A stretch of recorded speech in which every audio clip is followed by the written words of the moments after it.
Fala pessoal, estamos começando mais um episódio do Brabos Podcast. Eu sou o Luciano Nicola. Eu sou o Wesley Lourenço. E aí, tudo bem com vocês? Tudo tranquilo? Tudo jóia? Tudo supimpa. Né? É isso aí. E hoje nós estamos aqui com uma celebridade. Hoje nós estamos aqui com uma autoridade. Uma autoridade quase que papal. Pastor Marcos Lourenço, mais conhecido como meu pai também. Seja bem-vindo, pai. Tudo bem, pastor? Tudo bem, vamos estar aqui. Então tá bom. E antes da gente começar, vou lembrar o pessoal que estiver assistindo a gente hoje aí, que hoje é o nosso episódio especial de Páscoa. Verdade. Então, feliz Páscoa aí pra todo mundo aí. Hoje nós vamos conversar sobre que história que é essa de coelho que traz um ovo e de chocolate. A parte do chocolate é boa, eu boa, gosto. Muito boa. E vamos falar também sobre o pessoal que nos ajuda a manter isso aqui funcionando. Os brabos deste canal.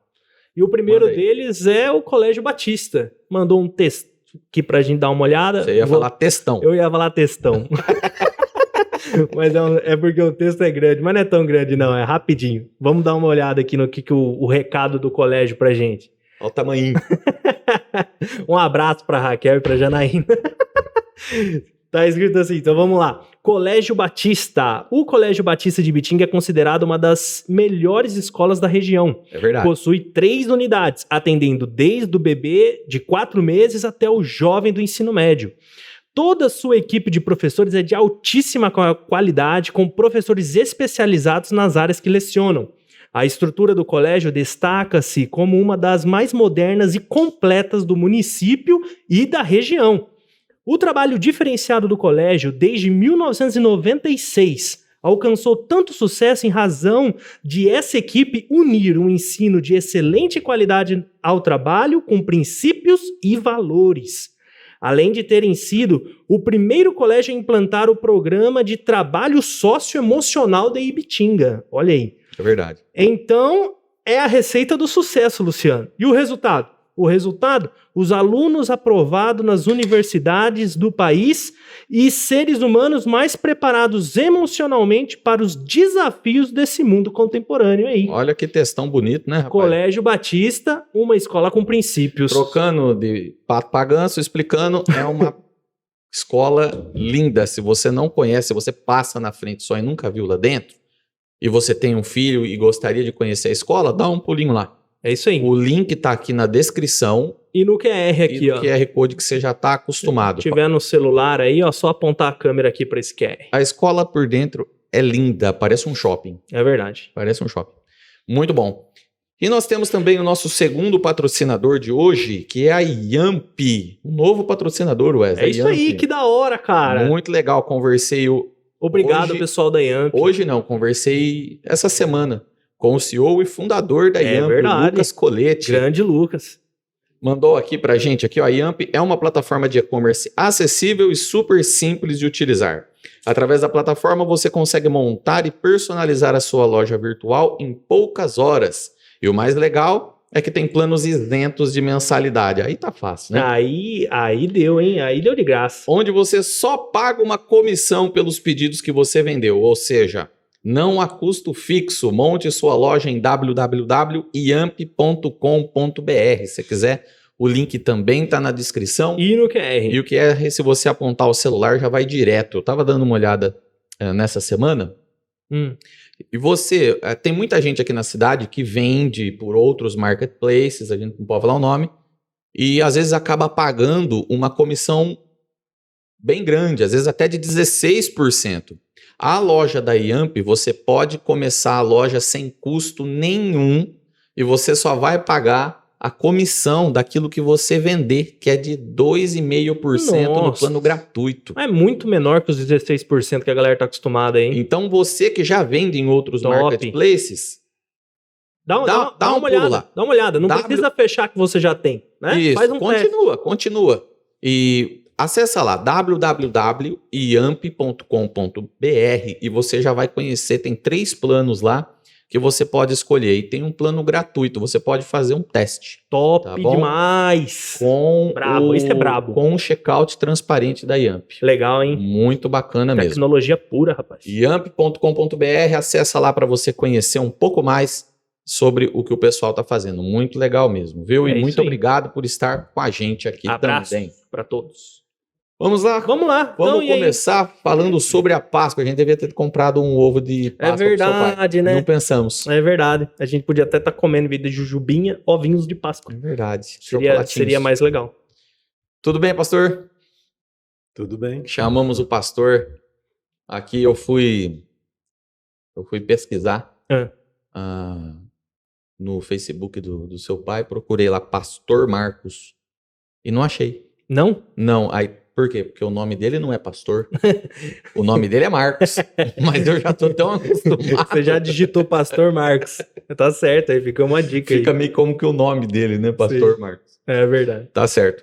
Pastor. Não, mas assim, só interrompendo e complementando, quando alguém me pergunta, você é filho de quem? Se eu falar que eu sou filho do Marcos, ninguém sabe quem é. Ninguém sabe quem é. É verdade. Agora, Pastor Marcos virou meio que... Pastor Marcos, sim, aí todo mundo já sabe quem é. Virou meio que um nome, né? É verdade. Você fala assim, é o Marcos. Que Marcos? Parece que é até uma ofensa, pessoa, né? Parece que é uma ofensa, não parece? Que Marcos? Quem sabe que é pra falar Marcos? Pastor Marcos. Verdade. Vamos lá. Pastor, Páscoa. Da onde foi que... Se a gente falar de onde surgiu, é muito amplo, né? Mas vamos do começo. Mas o que você... Eu ia perguntar, de onde foi que apareceu essa história de coelho que a gente conhece hoje? Porque hoje em dia, você que está nos assistindo aqui, é muito comum para a gente ouvir falar de Páscoa, a gente já lembra do coelhinho, do chocolate, mas de onde surgiu essa história? Quem começou com essa história de Páscoa? Que povo foi esse? Bom, primeiro, Páscoa e coelho não tem nada a ver. Páscoa e chocolate não tem nada a ver. Pô, que pena. Páscoa com ovo não tem nada a ver. Foram coisas que foram sendo agregadas no decorrer dos séculos, naquilo que é considerado o chamado de Páscoa cristã. Na verdade, Páscoa cristã, nem sei se existe isso. A Páscoa é a Páscoa judaica, né? Nós somos uma continuação da festa da Páscoa judaica. E na festa da Páscoa judaica não tem essas coisas, nada disso aí. Agora, quando a gente assume a continuação para nós que não somos judeus, então a gente deveria ficar só com aquilo que está lá, né? Mas aí a cristandade, não é o cristianismo, é a cristandade, começou a colocar coisas, né? E essas coisas geralmente tinham a ver com alguma prática pagã que era preciso transformar em objeto saudável, né? Então desvinculava o coelho, por exemplo, desvinculava de uma deusa e emendava com a chamada Páscoa cristã, né? Aí a pessoa pensava nos valores da Páscoa cristã e, ao mesmo tempo, estava mantendo o coelho ali por perto, né? Então, tem muitas dessas teses que envolvem princípios cristãos, que envolvem coisas da mitologia. Estávamos vendo, por exemplo, até nas línguas nórdicas, né? Seja alemão, seja do leste europeu para cima, algumas palavras que são usadas em relação ao coelho, ou mesmo ao ovo de Páscoa, ou mesmo à festa da Páscoa, têm a ver diretamente com deusas que eram cultuadas naquelas regiões, né? Nossa. Agora, eu gosto daquela história que fala que eles pegavam os ovos, né, e eles pintavam os ovos. Decoravam, né? Decoravam os ovos. Eu acho que eu acho que é assim até hoje nos Estados Unidos, né? Em vários países do mundo, né? Isso era costume da Pérsia, na China. Mas com aqueles ovos de galinha, né? Aquele de galinha. Normal. Aquele todo pintado. Eu lembro que uma vez, acho que na escola, eu já pintei já também. Ovo? Ovo. É o ovo mesmo, ovo mesmo.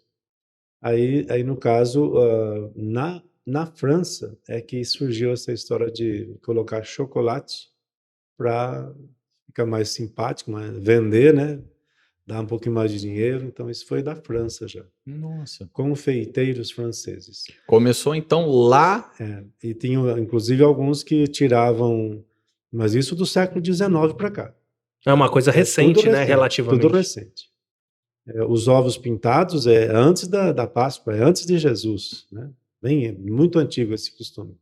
Mas colocando o chocolate, então, as primeiras tentativas, eles tiravam a parte O ovo de em dentro si, do né? ovo e colocavam o chocolate dentro. Aí quebrava aquilo ali, dentro estava um chocolate já endurecido, né? E nos Estados Unidos tinha o hábito também de falar que o coelho é que trazia Os os ovos. ovos, né? Mas eram os missionários, os protestantes, os evangélicos dos Estados Unidos que tinham o hábito, né? A gente dizia, olha, o coelho escondeu os ovos lá na Europa. Aqui eles diziam também, o coelho escondeu, vamos procurar, né? Quando vocês eram crianças, a gente tinha o hábito também de comprar o tal do ovo de Páscoa Eu e lembro esconder disso. na casa, né? Fazia bastante na casa do vô. Isso era uma coisa do vô. Do vô Alcides, né? Do Alcides. E mesmo depois que o Alcides foi embora, a gente continua fazendo, né? Já grandão até, né? Aprenderam, né? Mas era uma competição entre os primos, entendeu? Meu vô comprava primos, antes, escondia na casa. Aí, tipo, cada ovo tinha um nome de algum dos primos, né? Ou era eu, ou era meu irmão, ou era a Rafaela, ou era a Natália. Aí escondia-se os ovos e aí falava assim, pronto, pode procurar. E você tinha que ler o nome aí, não era pra você pegar o que não é seu. O que não é seu, você tinha que achar o seu. E aí o primeiro que achasse se gabava e começava a comer na frente dos outros. Essa era a graça, né? E às vezes, tipo assim, alguém já até achava onde estava o seu, mas não falava que era pra ficar comendo na sua frente, né? Era só pra ver você procurar. Então, esse era um costume que tinha na casa do avô dele e do meu sogro, né? Na casa do meu pai não tínhamos essas coisas, mas o avô dele, ascendência italiana, tinha outros hábitos, né? Mesmo da igreja, tudo, mas a gente mantinha. E era um costume bonito, gostoso, simpático, mas não tinha nada a ver com Páscoa, né? Apenas usava a data, né? O dia da Páscoa. Mas era gostoso, né? Virou uma festa familiar, né? É igual Papai Noel, né? O que tem a ver Papai Noel com o Natal, né? Com Jesus, né? Nada. Mas era uma coisa gostosa antigamente, né? Esperar a manhã do Natal, se tinha árvore, embaixo da árvore aparecia o presente, né?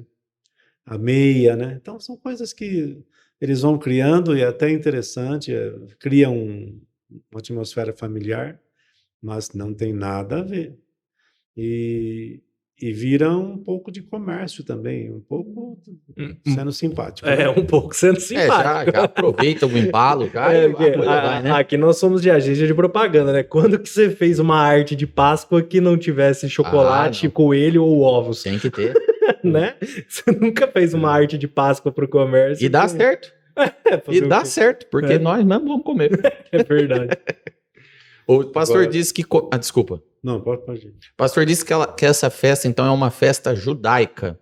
O que eles comemoravam nessa festa? Mas veja bem, nós não temos a ver com o judaísmo, nós temos a ver com Jesus. Nós somos cristãos, né? Católicos, evangélicos, espíritas, somos cristãos. Nós a gente tem a ver com Jesus. Qual é a ligação de Jesus com a festa da Páscoa judaica? Por que emendou? A principal razão, sem teologia, sem tentar encontrar significados espirituais, é porque a morte dele aconteceu durante da celebração de uma dessas festas. Essas festas eram anuais. Por ele ter morrido numa dessas festas, naturalmente, a gente ia emendar a comemoração. Por outro lado, tem o significado teológico, porque a gente entende que ele era o cumprimento daquilo que a festa da Páscoa anunciava, né? Então, quando a gente vai tentar entender como é que surge essa festa no âmbito do judaísmo, a gente tem que retornar ao Egito, né? 1.400, 1.500 anos atrás, antes de Jesus Cristo, 3.200, 3.500 anos atrás, quando o povo de Israel tinha sido levado tinha sido levado, convidado pelo vice-rei, que era o filho de Jacó, para mudar-se para o Egito. O Egito prometeu ampará-los, deu a melhor terra para eles, né? O faraó deu a melhor terra para os parentes, para os familiares do seu vice-rei, que era José, o famoso José do Egito, né? Uhum.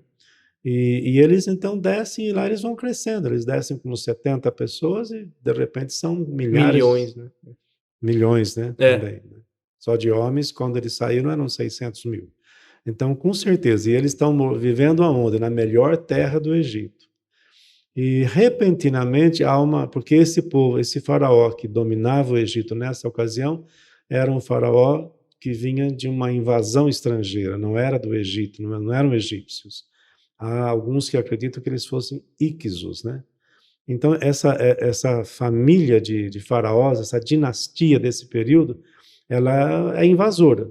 Então, é a questão de tempo para eles serem expulsos, porque os verdadeiros vão aguentar até um certo tempo. E quando eles expulsam, eles saem dali, os Íquizos são expulsos, né? E as dinastias egípcias recomeçam, né? Só que aí tem um povo vivendo no Egito, na melhor terra do Egito. Não era uma família de reis, né? Era um povo grande, vivendo na melhor terra do Egito. Não tinha como expulsá-los também. Então, o que o novo faraó faz? A Bíblia fala, um faraó que não tinha conhecido José, porque não era da mesma... Ah, entendi. Né? Então, o que essa dinastia egípcia agora, verdadeiramente egípcia, que reassume, reconquista o trono? Eles têm que pensar naquela situação, daquele imenso povo ali. Eles poderiam, sei lá, expulsar do país, né? Sei lá o que podiam fazer. Mas eles optaram pela coisa mais fácil naquela ocasião. Os transformaram todos em escravos. Então, do dia para a noite, todos eles foram escravizados. Perderam a cidadania, continuaram morando por ali. Naquelas imediações se construíam grandes cidades dos faraós, né? Faraó Ramsés II, o que veio depois dele, esqueci o nome. Então, eles são transformados em trabalhadores das grandes cidades, de Pitom e Ramsés, que está na Bíblia os nomes dessas duas cidades. Mas elas estão próximas da região do delta do Nilo. Quem conhece um pouquinho da geografia sabe que o delta do Nilo é a melhor terra do Egito. Em volta do rio Nilo são as melhores terras, mas o delta é quando o Nilo abre em vários braços, então aí é grande a área. Sim. Né? E o faraó tinha dado exatamente para eles aquela região, uma parte dessa região. É engraçado que você olha no mapa, né? É todo aquele negócio de deserto, só o rio que é, Só né? o rio, né? E aí chega lá em cima nesse delta do Nilo que o pastor está comentando, fica tudo verdinho. A terra meio só que o delta, só que é verdinho. tipo, fertiliza, né? Entendi. Pode continuar, especialmente as cheias, né? Quando o rio enchia, ele levava os nutrientes até uma longa... Uma área, né? Uma área grande. Quando ele voltava, toda aquela região estava fertilizada. Aquela das margens do rio, né? Então, numa dessas ocasiões, mais ou menos uns 200 anos, 250 anos depois deles terem descido ao Egito, são transformados em escravos. Eles ficam mais de 100, 150 anos vivendo como escravos. Nossa. E havia uma promessa, né?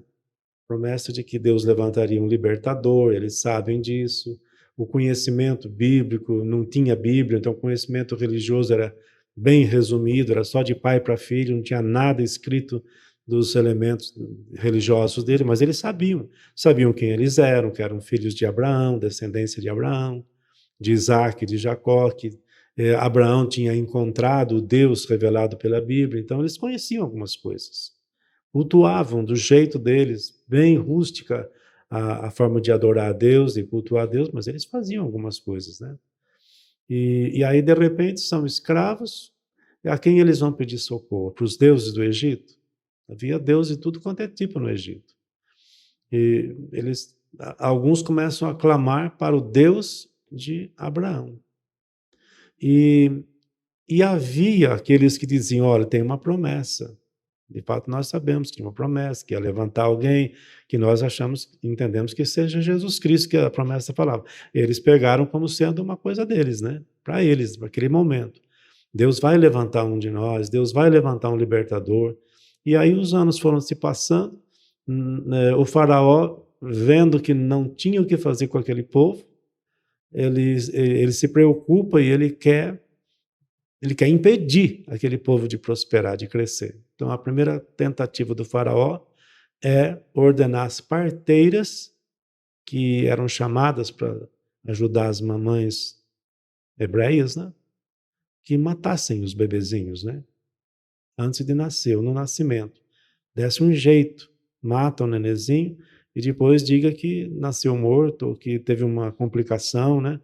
Só que a Bíblia diz que essas parteiras temiam a Deus e não fizeram isso. O faraó fica muito ofendido, fica bravo, chama elas e ela diz, mas faraó, a gente não consegue. Quando a gente chega lá, elas deram à luz. A gente não consegue matar, mas na verdade aí elas não estavam Elas não queriam, né? né? Então o que o faraó faz? O faraó põe uma coisa na cabeça, nós vamos mandar os soldados e vamos matar então todos os bebês do sexo masculino. Menina podia viver, menino ele não queria mais, porque ele temia que aquele povo estava se tornando maior do que o povo do Egito. E no caso os homens seriam os guerreiros, né, que poderiam se levantar contra ele no futuro, né? Ele tinha boa cabeça, estava pensando correto, né? Ele não estava tão errado, né? Do lado dele estava pensando certo, né? A estratégia era boa. Só não a forma que não foi muito humana, né? Só que ele tem essa ideia de matar as crianças agora com os soldados, já que as parteiras não conseguiram, exatamente quando nasce o menino escolhido por Deus, né? Que é o menino chamado Moisés. Então, quando nasce Moisés, ninguém sabia que ele era, né? Mas é o escolhido de Deus que está nascendo. E a gente pensa assim, Faraó sabia que ia nascer naqueles dias? Faraó não sabia. Mesma coisa é o caso de Herodes e Jesus, né? Vê que tem uma certa similaridade entre a história de Jesus e de Moisés, Sim. né? As coisas repetem, né? Os textos se repetem. Então, a gente já quase que perde o fio da meada. Né? Ele foi matado. Só retomando toda a história, até para você que está nos assistindo e que não tem muita familiaridade com as histórias da Bíblia, né? Então, começou com José, que foi para o Egito, trouxe a família dele para morar no Egito. Isso. Aí eles começaram a viver ali, saiu o faraó que estava. Que conhecia José. Que inclusive devia José, porque José tinha feito algo para salvar o Egito, né? Saiu aquele lá, entrou outro, que não conhecia José. O de José era estrangeiro, que tinha invadido e vendido. Ele também não era, tipo, digamos assim, um egípcio puro. Não, ele era um faraó invasor. Ah, entendi. Aí saiu... Aí a família do Egito vem e quer a terra de volta. Aí a família do José cresce, se torna uma grande nação dentro do Egito, na melhor terra do Egito. Aí vira tudo escravo por 150 anos. Mais ou menos, porque o total de anos que eles ficaram no Egito, desde das 70 pessoas que desceram até quando saíram, foram 430 anos. Mas quando eles saíram, eles já não eram mais livres. A mente deles, a cabeça deles era livre. Em quantas gerações que isso pode ser processado? Vixe. Então, no mínimo 150 anos fazia que eles eram escravos. Porque numa geração você não mata todo o sonho de liberdade. Tem que ser 2 ou 3 gerações para você matar a vontade de se libertar, né? Sim. Eles não tinham mais isso. Ficaram 150 anos ali sendo escravos. A cabeça deles era a cabeça de... Quando eles desceram, eram livres. Parentes do vice-rei, né? Mas quando eles saíram, eles já não eram mais. Eles já eram de cabeça de escravo mesmo, né? Entendi. E aí Tanto que todo o problema que eles vão ter lá na frente é porque a cabeça deles era... Ainda estava naquilo. E aí tinha uma promessa entre esse povo, que agora estava escravo. Menino, exatamente quando o faraó, que eu ia dizer o seguinte, que assim como quando vai matar as crianças nos dias de Jesus, quem é que sabia o perigo de uma criança escapar viva? Era o poder maligno, não era um homem rei, né? Então era o poder maligno que tentava impedir o cumprimento do plano de Deus. No caso de Moisés era da mesma forma. Como é que de repente, do nada, na época do nascimento, o faraó, não, agora vamos matar tudo, né? Podia esperar um pouquinho mais, mas exatamente ali, então o faraó podia não saber. Mas alguém sabia, mas alguém do lado espiritual, né? Que diz, não pode deixar esse povo sair daqui, porque sabia que desse povo lá na frente o Cristo. Tem que destruir esse povo aqui, antes que eles vão para lá. Parece coisa daqueles filmes de Volta no Tempo. Isso 1400 anos por aí. antes de Jesus aparecer ainda. Olha só, que reviravolta. Entendi. Vamos lá, então. Aí nasce a criança, a mãe disse, não vamos deixar pegar essa criança. Mas como é que vai impedir que o soldado venha? Já estava tudo ali matando, né? Tantas crianças morrendo, nasceu mais uma, alguém vai dizer logo, né?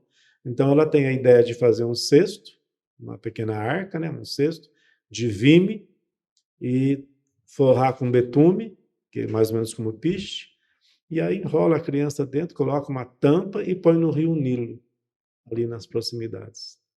E estava próximo do palácio do faraó, né? Estava próximo, porque a filha do faraó, ou a irmã do futuro faraó, ela se banhava naquele rio, naquele lugar. A pessoa fala, mas não era cheio de crocodilo? Com certeza na área que ela se banhava não tinha. Não, né? Ninguém ia deixar comer a filha do faraó. Mas ela está ali, de repente, eles veem o barquinho chegando, só que a irmã dele, a menina adolescente já, uns 10, 12 anos, a irmã dele fica vigiando, né, o barquinho, para onde o barquinho está indo. Aí o barquinho vai na direção que estavam as damas de honra com a filha do faraó, se banhando. E então a filha do faraó pede para pegar aquele cesto, ela vê, ela sabe que é uma criança dos hebreus. Os filmes mostram que não sabe, que só vai ficar sabendo não sei quando. Não, ela olha a roupa, claro que ela não é ignorante, ela sabia, né? Ela sabia que era uma criança dos hebreus. E para ajudar, imediatamente a menina, irmã dele, se aproxima, a senhora quer que eu arrume uma ama para tomar conta dele, para dar o leite para ele? E ela fala assim, vai chamar ela. Aí vem a mãe, pega o próprio filho e cria essa criança até a idade do desmame. Podia ser 4, 5, 6, até 7 anos. E o hebreu, ele tinha a marquinha, né? O pipizinho era tirado, tipo o que a gente conhece hoje pela aquela operação da fimose, circuncisão, né? Era circuncidado, né? Então já dava para saber que era hebreu já, né? Então, ela sabia. E esse menino, ao contrário dos filmes que diz que ele vai descobrir só quando ele é adulto, esse menino foi criado pela mãe. Quando ele vai para a casa do faraó, ele já sabia quem ele era. Podia não saber que era um libertador, mas ele sabia quem ele era. Que ele era hebreu. Que ele era hebreu. Tanto que ele é criado na casa, mas de vez em quando ele ia para lá. Ele não perdeu o contato. Os filmes mostram o contrário, né? Que só lá, especialmente aquele mais antigo. Inclusive é um choque quando ele descobre, né? Não, ele tem contato. Não, os filmes mostram ele brincando com aquele outro irmão dele lá. Lembra o filme da Disney? Ele correndo de cavalo? O irmão dele? Não é da Disney. Você está falando o Príncipe do Egito. É da DreamWorks. Não, mas isso eles mostram, todos os filmes mostram uma amizade entre ele e o futuro faraó. Sim. Eu não duvido que isso tenha acontecido, porque se você lembra o que aconteceu quando ele vem e ele começa 9 meses ali de tratos, né, tratamento com o faraó para tentar tirar o povo do Egito, o faraó podia ter acabado com a vida dele na primeira vez. O faraó não faz isso. Então havia alguma coisa. O faraó só vai perder a paciência mesmo, depois de todas as bobagens, né? Lá na última praga, quando o faraó diz, olha, eu nunca mais quero ver o teu rosto, porque se eu te ver outra vez, você vai morrer. Que você se proteja, que eu nunca mais vejo o teu rosto. Mas já fazia 9 meses que estavam indo e vindo aquela história. A última praga foi a morte dos primogênitos? A última foi, mas foi na penúltima, das trevas. Ah. Quando ele fala, pode ir, mas deixa... não, na última... Peraí que nós já pulou um trechão aí. É verdade, Vamos voltar lá. já acabou. Então, só usando isso aí para dizer que eles... É possível que tenham sido amigos. Porque foram criados juntos. É possível que fossem alguma coisa disso que os filmes mostram. Mas não que ele não sabia quem ele era. Ele sabia quem ele era. Entendi. Ele tanto sabia que a Bíblia diz que ele ia visitá-los. Foi numa dessas idas para visitar os seus parentes, que está escrito na Bíblia, né? Indo visitar os seus parentes, ele vê um egípcio, um feitor egípcio, maltratando da sua raça. E ele é tomado por uma fúria tão grande que ele vai lá, arrebenta o cara e mata o cara. Uhum. Aí, quando ele veio, ele tinha bexiga. matado Um egípcio. Um egípcio, um funcionário do faraó, né? Um feitor que tomava conta de escravos, mas trabalhava para o faraó. Ele fica assustado e a reação dele é de esconder o corpo. Então, mas por que ele estava ali no meio dos hebreus? Porque ele sabia quem ele era. Tinha os parentes ali, talvez tinha até amizade com seu irmão, com a sua irmã, com a mãe, né? Muitas dessas coisas a gente pode pensar. E só que aí ele continuou por ali. Se ele estava por ali, na terra de Gósen, na região dos seus parentes, diz lá que foi procurar os seus parentes, se ele estava por ali, onde ele pousou nessa noite? Com certeza lá na casa da mãe dele, mesmo adulto, mesmo príncipe do Egito. Aí chega um dia, no dia seguinte, aliás, não foi nem muito tempo depois, no dia seguinte, ele vê 2 hebreus brigando um com o outro. Foi quando ele se aproxima e falou, peraí, vocês são irmãos, que negócio é esse? Irmão com irmão não pode brigar. Aí o que estava, o agressor, né, olhou para ele e disse, o que é? Quem que você acha que você é? Quem que foi que te constituiu como juiz sobre nós? Você quer me matar? Como você matou o egípcio ontem? Estavam vendo. É. Olha só. Até o cara mesmo que ele livrou, né? Que ele impediu que continuasse batendo. Sim. O próprio cara pode ter Também contado, contou, né? já, né? Só que esse já viu do lado contrário, né? É. Você acha que você é autoridade entre nós, né? Está pensando que você é o quê? Aí ele disse, se ele já sabe, é questão de horas para que o faraó fique sabendo. Ele volta lá para o palácio, cata as suas coisas, o mínimo que puder, e de fato o faraó ficou sabendo e mandou caçar ele para tudo quanto é canto. Nessa altura, pela contagem dos dias daquela época, que eu não sei se é a mesma contagem de hoje, vamos imaginar que seja, vamos dar o crédito de que talvez não seja a mesma maneira de contar, nessa época ele estava com 40 anos.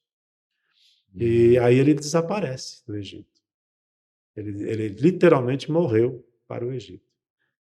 Mas não tanto que a família não soubesse onde ele estava. Porque 40 anos depois, o irmão dele está indo ao encontro dele lá na terra de onde ele estava. Então, de alguma forma, a gente não vê com clareza, mas de alguma forma alguém sabia onde ele estava. Porque o irmão dele sabia, porque estava indo ao encontro dele.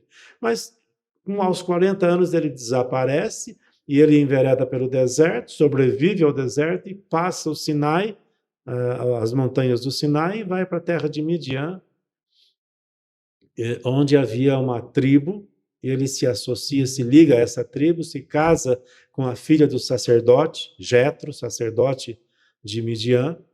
Não é sacerdote de Jeová, não tinha nada dessas coisas ainda. Um sacerdote, um homem que cuidava da religião naquele lugar ali. E ele se casa com a filha do Jetro, né, sacerdote de Midian.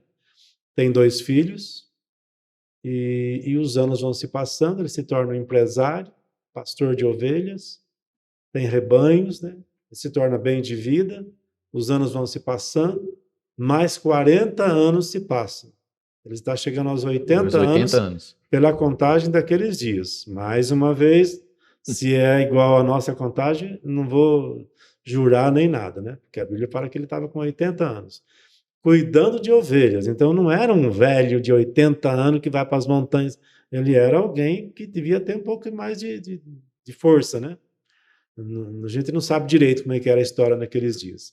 Mas aos 80 anos, indo de novo nas regiões ali por perto, ela estava se aproximando exatamente do local que depois a gente ficou conhecendo como Monte Sinai ou Monte Horebe. Monte Horebe, aquele de Elias, e Monte Sinai, aquele de Moisés. São uma cadeia de montanhas. Pode ser que um pico fosse Sinai, outro pico fosse Horebe, mas aquela região, são vários picos. Ele está ali naquele lugar com as suas ovelhas. Estava sozinho? Nunca eles estavam sozinhos, né? Sempre tinha 2, 3 pastores juntos, mas ele estava lá. Aí, de repente, ele olha num canto da montanha e ele vê uma coisa que ele já tinha visto muitas vezes, mas que dessa vez lhe pareceu que era diferente. Ele viu um mato pegando fogo, um arbusto pegando fogo. Ele olhou, virou o rosto, e era normal um arbusto pegar fogo no deserto, com aquele sol escaldante. Ele olhou de novo, um tempinho depois, o arbusto continuava pegando fogo.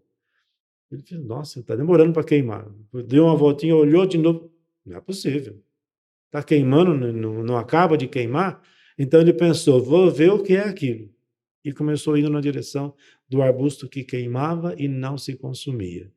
Quando ele se aproxima, ele ouve uma voz, que eu gosto de pensar que era uma voz forte, não igual a minha, né? Igual a de vocês aí, né? A voz dizia, Moisés, Moisés, sabia o nome dele, né? Tira as sandálias dos teus pés, você está pisando em solo sagrado. Aí vem o resto da história, né? Quem és tu? Eu sou o Deus de teu pai. E eu estou aqui exatamente para te dizer por que você veio ao mundo. 80 anos depois. Nossa, ali ele tem uma revelação, então, né? Eu tenho visto a aflição do meu povo, o clamor deles tem subido até a minha presença, e eu preciso de alguém para ir lá e arrancar eles do Egito. E essa pessoa que eu escolhi é você. 80 anos depois. 40 anos educado, usando a expressão dos nossos dias, nas melhores faculdades do Egito, que era a maior potência do mundo naqueles dias. De repente, 80 anos depois, 40 anos de deserto, de cuidando de ovelhas, né? Ele recebe Ele já não sabia mais nada, de nada, de nada, de nada. 40 anos você esquece tudo. É uma vida inteira e outra vida inteira. Acabou tudo. Falei, Senhor, agora? Agora? Né? Quando eu precisei, quando eu quis fazer, o Senhor não deu chance para mim. Agora? Eu estou chegando aos 80 anos e ele é duro. Agora que eu nem sei falar mais. Ele é um príncipe criado no Egito. Nessa altura ele diz, eu nem sei mais falar. O que o Senhor está querendo de mim agora? Dá a entender até que ele dizia, agora eu até gaguejo para falar. Não sei se era gagueira mesmo, mas ele dá a entender que sim, que até a facilidade de conversar, Deus disse, não, eu vou resolver o seu problema. O teu irmão já está vindo ao teu encontro. Ele vai ser a sua voz e você vai ser o poder atrás dele. Você diz para ele o que ele vai falar, ele fala e você está só presente junto. Mas que você vai, você vai. Olha aí. Não tem o poder, né? Então ele já era com uma idade avançada mesmo, né? E o irmão dele era um pouquinho mais novo que ele, né? Então já fica aí a dica para você que está nos assistindo aí, que já está com a idade um pouquinho mais avançada e está aí em casa, falando, eu já estou muito velho. Ah, não, viu? Pode ir que dá tempo ainda. Enquanto a vida tem tempo. E ele foi, e parece até que as forças dele se renovaram, né? Ele volta para... Mas para Deus tinha que convencê-lo de que o poder iria com ele. É quando entra aquele episódio do cajado, que joga no chão, vira cobra, ou então põe a mão no peito aqui, quando tira a mão tá leprosa, branca, né? Aí põe de novo, fica bom. Então, esse é o poder, vai com esse poder. Quando ele desce, se despede do sogro, deixa a família aos cuidados do sogro e fala, tenho uma tarefa, tenho que ir, o Senhor me encontrou, eu não tenho como escapar. Aí ele desce, na descida ele encontra o irmão dele. Então aí o irmão dele vem para exatamente dizer, você nos esqueceu, você nos abandonou, mas ele já estava, estou indo, o Senhor me chamou, eu tenho que ir para lá. Com 80 anos de idade. Complicado, né? São as coincidências, né, que vão acontecendo ali. Agora, quando ele desce ao Egito, então ele está voltando, mas já fazia 40 anos, ele é condenado, acho que nem... Não sei se era como no Brasil, mas pelo menos no Brasil, já tinha caducado, 20 anos já caduca tudo, né? Mas o faraó sabe quem ele é. E diz o texto, quando ele vai sair, que Moisés era um varão de renome no Egito. Se você olha o texto, lá está escrito. Quando eles vão pedir as coisas, quando estão para sair já, né? Por favor, dá uma doação. Aí deram bacias de prata, de ouro, tudo. E aí o texto diz que, porque eles estavam com medo deles, do povo, mas também porque Moisés era um homem de muito prestígio, de muito renome na terra do Egito. Então era o povo de Moisés. Quem sabe gostava mais de Moisés até do que do faraó que estava reinando nessa ocasião, que provavelmente era alguém que cresceu com ele. E agora, nos filmes, claro que está cheio de recheio, né? Sim, bem, sem dúvida. Os filmes não é muito... Até porque eles não têm como saber, né, de todos os detalhes. Mas é bom se você estiver nos assistindo e ouvindo toda essa história, se você quiser contextualizar, procura aí no YouTube aí um vídeo de Moisés, aí que tem um monte. Né? Você vai ver. E nós estamos falando tudo isso para chegar na Páscoa. Para chegar na Páscoa. É toda essa história que vai sendo construída para chegar na Páscoa, que está há uns 1.400 anos antes de chegar em Jesus. Quando Deus fala com ele, por exemplo, na montanha do Sinai, lá no chamado Monte de Deus, Monte Horebe, o Senhor diz, tira a sandália dos teus pés. Aí pergunta, quem é você? O Senhor diz, eu sou o Deus de Abraão, de Isaac e de... Jacó.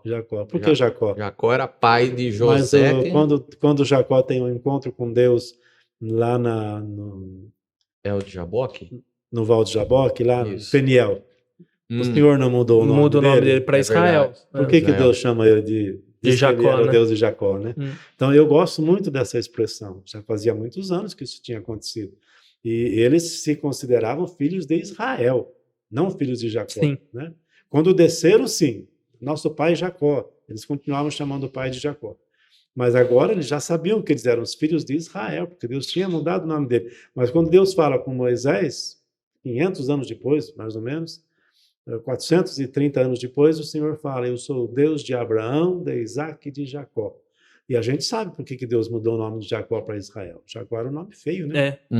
Era usurpador. Né?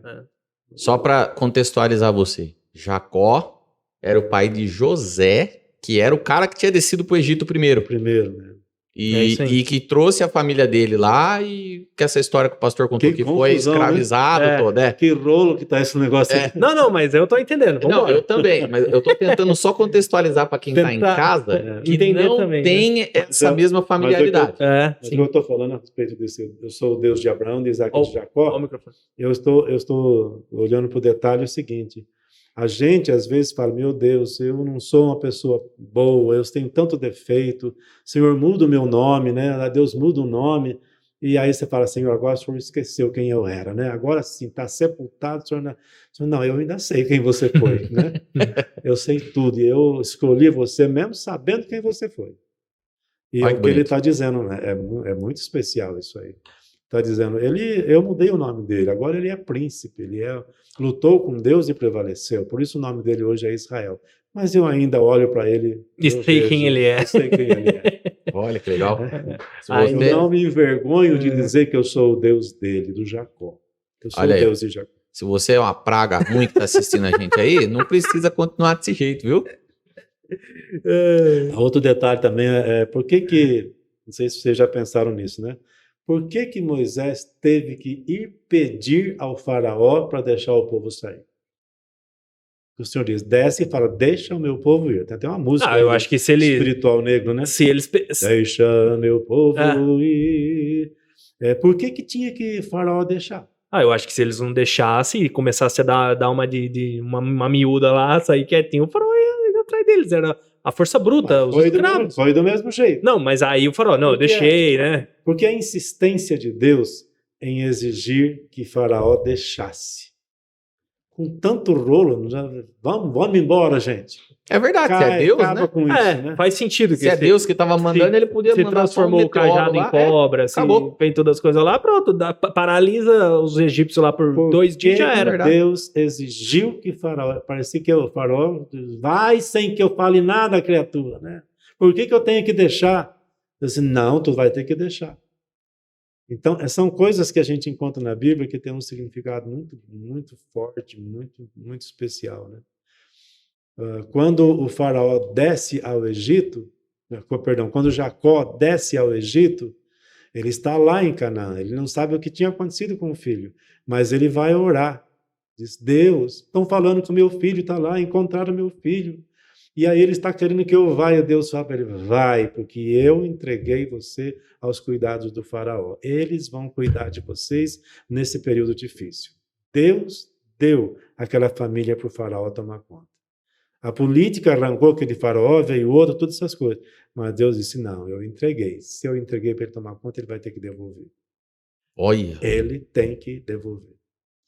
Então Deus disse, eu não aceito que você não devolveu, eu pedi para você tomar conta por um tempo. Você não é dono deles. Você vai devolver, mas você vai devolver sabendo que você foi vencido por um poder maior. É mais ou menos como o Satanás, né? Quando ele tenta dizer, não, eu não te solto. Você não tem esse lado, Satanás. Você tem que soltar. Você está derrotado, você vai ter que soltar. E confessar que você perdeu, que o Senhor Jesus ganhou, né? Faraó tinha que deixar. Se ele tivesse deixado, tivesse entendido, mas veja bem, ele não estava tão preocupado com aquele povo, não era um estorvo aquele povo por perto dele, né? Não era uma coisa, ele estava querendo matar as crianças para ver se aquele parava povo, de crescer. Qual o problema de deixar isso? Não era a deixa que ele estava querendo? Mas é que aí não, o Senhor diz que ele tem que autorizar. Eu não vou autorizar, eu mato todo mundo, mas não autorizo. É um embate espiritual violento que estava acontecendo ali, né? E Deus disse, não, você vai deixar. Tem uma das pragas, no momento das pragas, que o Senhor fala para ele, Faraó, eu podia ter matado você há muito tempo. Eu não te matei, estou te dando um tempo para você se consertar. Você não está entendendo o que está acontecendo. E não foi 10 minutos, hein? Não. Foi 9 meses. 9 meses. Essa história. É um parto, né? É um parto, cara. 9 meses. Aí começa a história das pragas, né? Aí Moisés desce com o irmão e encontra Faraó, e aí começa a disputa. Já tinha encontrado, né?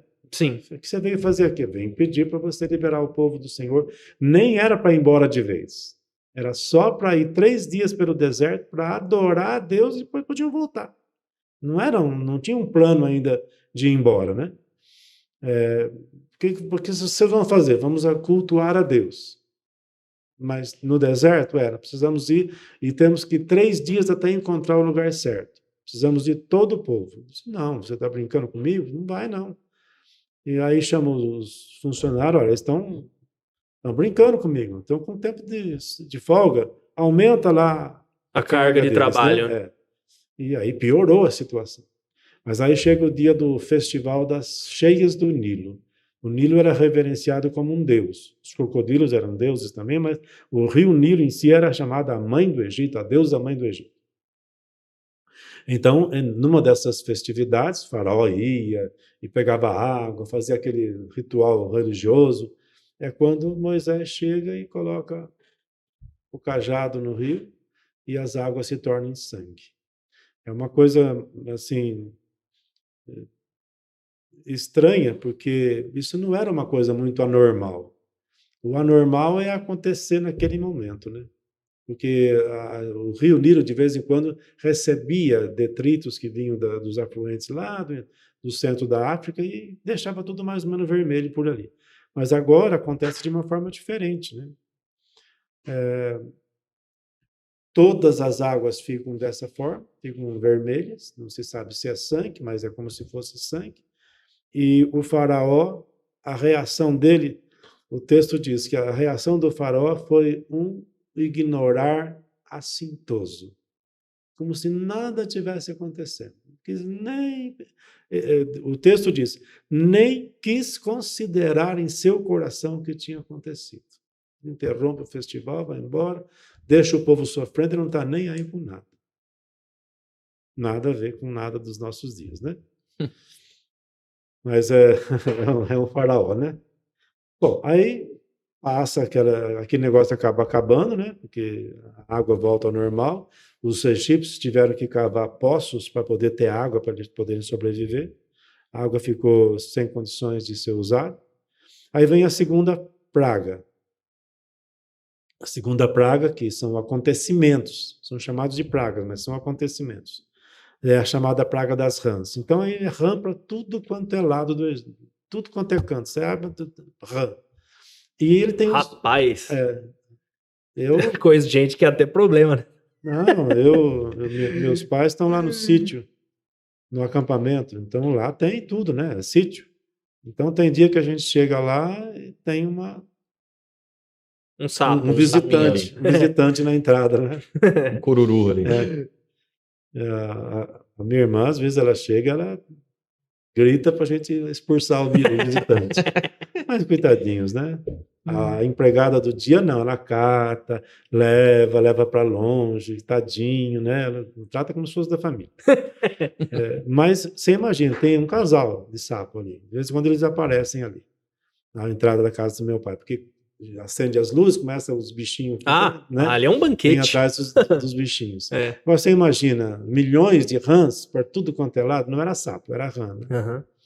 Então, mesmo que você que gostasse de rã, não tem... Era muita, né? Era demais, né? Sem falar que desequilibrava ali o ecossistema, provavelmente, né? Aí chama os magos, né? Porque o primeiro contato de Moisés foi quando jogou a cobra no chão, os magos fizeram a mesma coisa. Agora chama os magos de novo. Vocês conseguem resolver esse problema? Eles fazem um trabalho deles lá, mas o que eles conseguem é fazer aparecer mais rãs. Ou seja... Piora a situação. Piora. Mais rãs aparecem. E há um detalhe interessante na segunda que ele sempre chamava, né? Moisés, vem aqui, por favor, né? Pede para o seu Deus tirar esse negócio daqui. Aí, não, tudo bem, eu vou orar. Ele faz uma pergunta para Faraó: quando eu devo orar?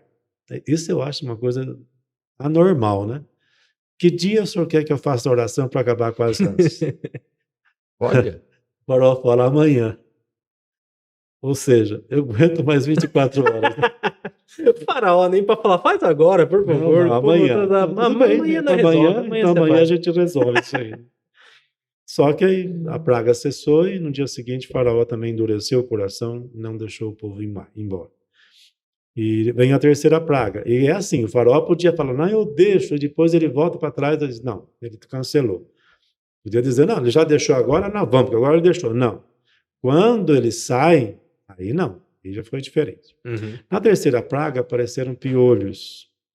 E os magos foram chamados da mesma forma. E aí os magos dizem, nós não conseguimos. As cobras, a primeira praga, segundo os magos, conseguiram reproduzir.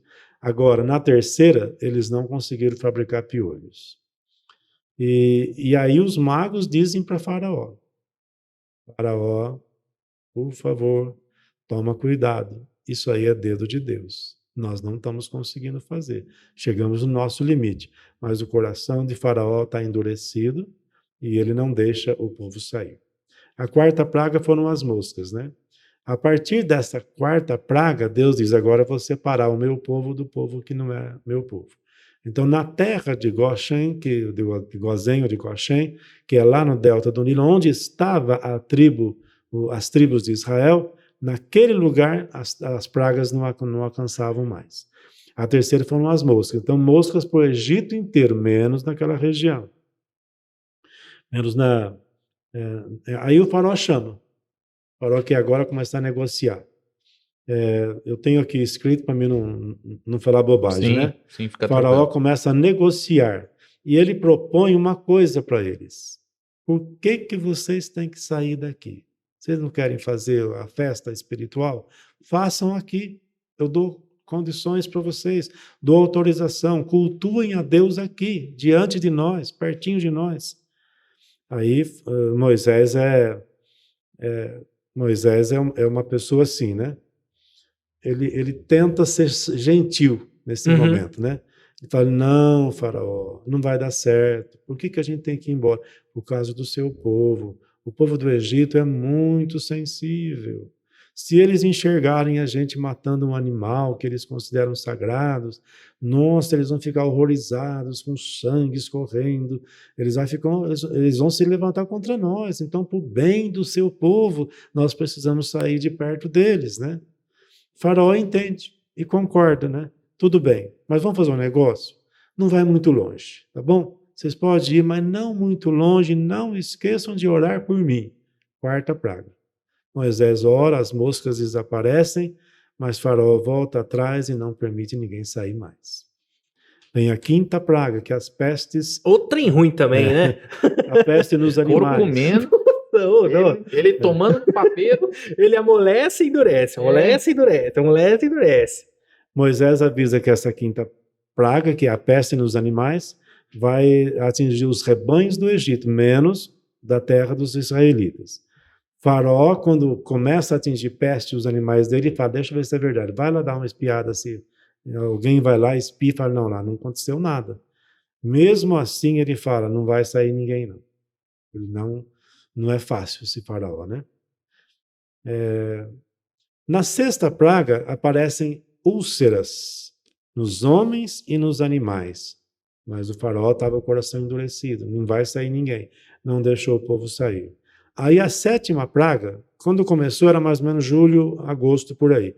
Agora já estamos em janeiro, época do temporal, época das chuvas, né? Então dessa vez a coisa iria piorar ainda mais. O Senhor disse que vai cair chuva de pedra.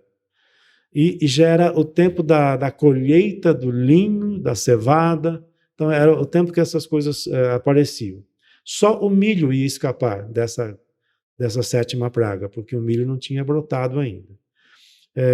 Moisés então fala para todos os oficiais do Egito, para quem quisesse ouvir, olha gente, protejam as plantações de vocês, recolham os animais que sobraram das úlceras, recolham dentro das casas, não deixem ao ar livre.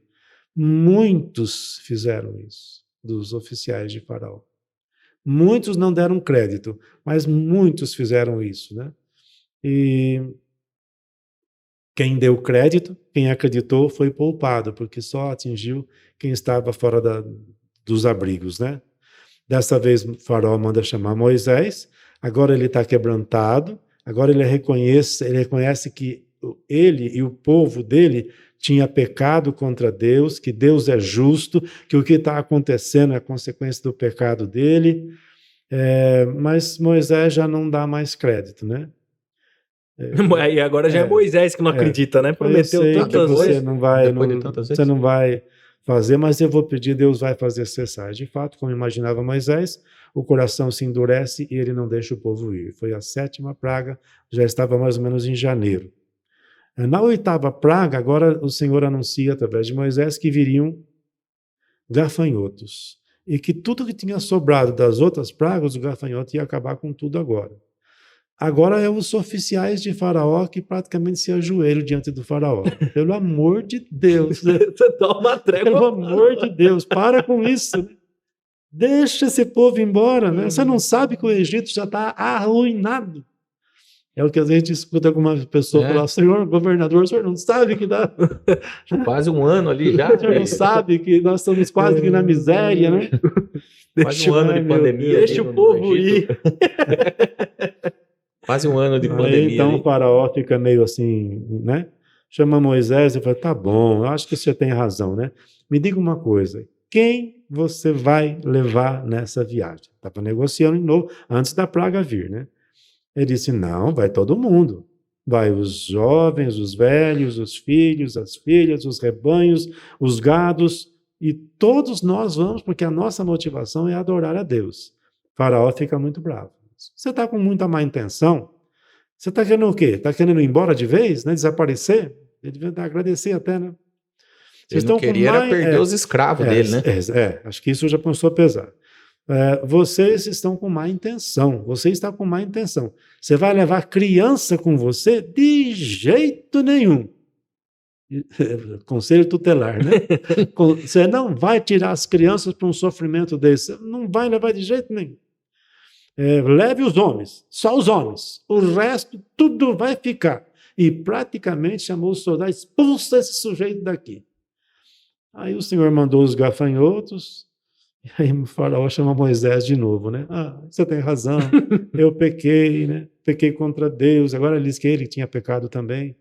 Eu estou pedindo perdão do meu pecado, né? Orem para o Senhor tirar essa morte que está diante de nós aqui no Egito. Mas quando ele se vê livre dos gafanhotos, ele volta atrás e não deixa ninguém sair. Ele era malandrão mesmo, né? Ele já estava naquele negócio assim, vou dar uma chorada lá e acaba aí, depois nós vamos ver o que tem. Aí vem a nona praga. A nona praga são as trevas, né? As trevas que descem sobre o Egito, escuridão. Só isso que aconteceu, mas era uma escuridão que dava quase para palpar com a mão, tão forte que era. Por 3 dias isso atingiu o Egito. Quando está prestes a vir a derradeira manifestação do poder de Deus, vem as trevas, né? As trevas cobrem tudo. Isso é quase que uma alegoria, né? Você vê que as trevas estão descendo sobre a terra porque o que está na frente é muito pior. Então, agora foi anunciado que aquelas trevas estavam chegando. Faraó chama Moisés outra vez para conversar. Vamos conversar. Olha, faz o seguinte, pode ir então, vai todo mundo, criança, todo mundo, mas vamos combinar um negócio. Os rebanhos e o gado vai ficar. Ou seja, a gente espiritualmente diz, né, que o inimigo deixa você ir, mas ele diz que a sua vida financeira ele vai manter na mão dele. E Moisés disse, de jeito nenhum. Nós precisamos dos recursos financeiros, porque é com eles que nós vamos servir e adorar o nosso Deus. De fato, os recursos financeiros eram animais, eram ovelhas, era gado, e eles iam usar isso para fazer os cultos lá no deserto. Moisés explica então que não é possível, eles precisavam de tudo, e aí ele diz uma frase que ficou famosa, né? Todo mundo que fala sobre isso sempre gosta dessa frase, né? Vai todo mundo, nem uma unha vai ficar. Aí, Faraó baixa o nível, né? É aí que eu digo que nesse momento que ele mostra que ele tinha uma certa amizade com esse Moisés, mas 9 meses depois ele diz agora basta. E ele aí ameaça feio. Olha, seguinte, Moisés, até hoje eu estou te respeitando ele não fala, mas eu imagino, pela nossa amizade, porque crescemos juntos aqui no Egito, mas agora basta. Eu nunca mais quero ver o teu rosto, Moisés. Se eu mais uma vez vir o teu rosto, você vai morrer. E aí Moisés responde. O que Moisés responde? Perdeu. Você tem razão, Faraó. Eu nunca mais verei o seu rosto. Parece coisa de cinema, né? É. Frase de efeito, né? Eu nunca mais verei o seu rosto. Você disse muito bem, você encerrou a coisa. Porque a próxima etapa não tinha mais conversa. Né? Isso já foi depois das trevas. As trevas já tinham acabado, ele chamou Moisés, falou, agora acabou. Para negociar, foi em cima da 9ª praga. Durou 3 dias, né? Uhum. Aí vem a 10ª praga. Né? Então, na 10ª praga é que entra a Páscoa, né?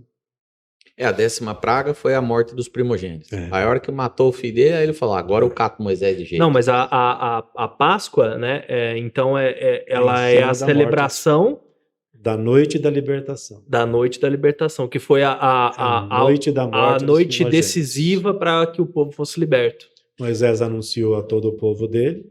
No Egito, acho que ninguém mais teve notícia nenhuma, porque ele não podia ver ninguém mais. Mas ele chama todos os líderes e dá ordem para eles. Olha, o Senhor disse que hoje, no dia 10, a noite da Páscoa é 14. No dia 10, todos vocês vão arrumar um cordeirinho. Não pode ser qualquer cordeirinho, poderia ser um cabritinho, mas tinha um cabritinho de 1 ano, sem defeito, e vocês vão ficar com ele, guardando esse cordeirinho com vocês 4 dias. Você imagina, você pega um cordeirinho mais bonitinho, mais lindo lá do rebanho, traz para dentro da sua casa e fica 4 dias com ele. Já tô com dó dos cordeirinhos. Vira um pet, né? Vira um pet, só que depois... As criancinhas brincando com o cordeirinho. Nossa, que maldade.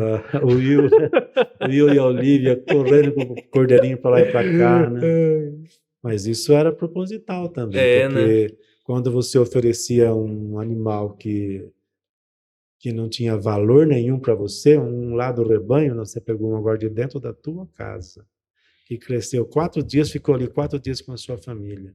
É esse que vai morrer pela salvação da sua família. Ou é ele ou é a sua família, quem vai morrer. É o símbolo do Cordeiro. Jesus é alguém desse tipo, né? É o Cordeiro de Deus. Aí foi dada a ordem, no dia 10 eles guardaram o cordeirinho dentro de casa, mas não era para matar, para ficar com ele vivo. Só no entardecer do dia 14 é que tinha que imolar o cordeiro. Naquele dia ali, cada família imolou o seu cordeiro. Posteriormente, você levava ao templo, o sacerdote imolava, aí pegava o sangue ficava por lá, mas aí você pegava a carne, trazia a carne do cordeiro que vai ser usada nas festividades da Páscoa. nas Isso- futuras. Futuras. Mas ali, então, era para matar o cordeiro E comer os- ali, né? dentro da casa. Uhum. Tinha que assar ou cozinhar. Só que o sangue, cada família reservou o sangue. Tinha que chegar na casa, porque eles moravam em casas, né? Tinha que pegar com um estopo, com uma espécie de um pincel desses bem rústicos, e pintar as ombreiras da porta. As vergas e a viga de cima, né? Como se fosse o batente. Sim, né? o batente da porta. Fala as ombreiras e as vergas, que fala a Bíblia. Mas é o batente. Você vai passar sangue nos batentes da porta de entrada da sua casa. E depois você vai entrar para dentro da sua casa e você vai preparar tudo para a viagem. Antes, eles já tinham ido nas casas dos egípcios, e se já tinham pedido doações, né? E já tinham enchido de coisa de ouro, de prata, roupas, todo tipo de roupa. Eles estavam tudo isso abastecidos e as malas feitas. E aí o cordeiro tinha que ser assado, imolou o cordeiro, desenhou, e a noite chegando. A noite chegou, entra dentro de casa e tranca a porta, que o Senhor tinha dito, né? Em um lugar diz que o Senhor fala, eu virei. No outro lugar diz que o destruidor virá, o anjo da destruição, o anjo da morte, né? Claro que o Senhor não é aquele que desce para matar as pessoas, então ele está usando uma forma de expressão aí, uma figura de expressão. É aquele que autorizou, né? É Deus que está descendo sobre o Egito, né?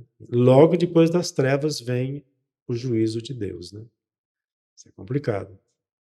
Aí começa a noite, então eles estão todos preparados. Naquela noite, inclusive, a ordem era: não sentem. É para comer o cordeiro de pé. Nossa. Como se estivesse com as malas nas mãos. Entendi. Né? Pronto para sair. Não podia, por exemplo, quebrar osso do cordeiro, um símbolo daquilo que, quando Jesus, né, nenhum osso foi quebrado, não podia quebrar o osso do cordeiro também, e não podia deixar sobrar nada. A ordem era também, se você acha que sua família é muito pequenininha e um cordeiro vai sobrar muito, junta 2 famílias, 2, 3 famílias, mas não pode sobrar nada, tem que consumir tudo. Se eventualmente sobrasse alguma coisinha, no amanhecer tinha que ser queimado, não tinha que ficar nada daquele cordeiro. E aí começa a acontecer isso, né? Eles estão prontos, preparados para sair de casa, e quando é meia-noite, começa a gritaria pelo Egito afora. O clamor, né? A Bíblia fala do clamor, que toma conta do país inteiro. Gritaria em tudo quanto é casa, porque não tinha uma casa que não tivesse um luto, uma morte de alguém. Seria de seres humanos e de animais também. Todos os primogênitos morreram, menos nas casas que tinha sangue desenhado. Então, o que significa a palavra Páscoa? A palavra Páscoa significa pular por cima. É isso que significa. Então, quando eles diziam, essa é a Páscoa do Senhor, essa é a noite da Páscoa, é a noite em que o anjo da destruição veio sobre o Egito, mas na casa que tinha sangue, ele pulava por cima. Ele não passava ali. Não entrava. Por isso não podia sair da porta para fora. Não podia se colocar fora da proteção. Tinha que estar dentro do local protegido com sangue. Tem muito significado para nós isso aí, né? A gente que fala, eu não preciso de nada, eu sozinho aqui na minha casa, sua casa está debaixo do sangue, né? Nós precisamos da congregação, da comunhão. Quando está na casa do faraó, o filho dele morreu também. Então imagina o desespero, isso que os filmes mostram, aquilo foi verídico também. Não aquele recheio da mulher que disse que gostava de Moisés, né? E ela que enche a cabeça dele, não sei, acho que não precisava tudo isso. Não. Mas quando chega naquele momento ali, o faraó fala, né? O que eu fiz, né? Não tem mais jeito. E era o país inteiro, o país foi jogado no chão, né? O país foi destroçado, né? Quando Moisés sai do Egito com o povo, houve uma ordem do faraó. para que o nome dele fosse apagado em tudo quanto é monumento que estava escrito o nome dele, O nome de Moisés. o nome de Moisés. Tanto que você não encontra hoje lá. Tantos hieróglifos lá, não existe o nome de Moisés, que significa aquele que eu arranquei das águas, né? O nome não existe. Muito raramente há uma referência, alguém disse aqui, talvez seja referência a Moisés, porque foi apagado de todas as formas. É como nós nunca mais queremos nos lembrar desse povo. Aí o faraó manda a ordem, né? E ele diz exatamente isso, né? Deixa eu ver se eu tenho aqui a frase bíblica que fala. Era a noite do dia 14, né? Noite do dia 14.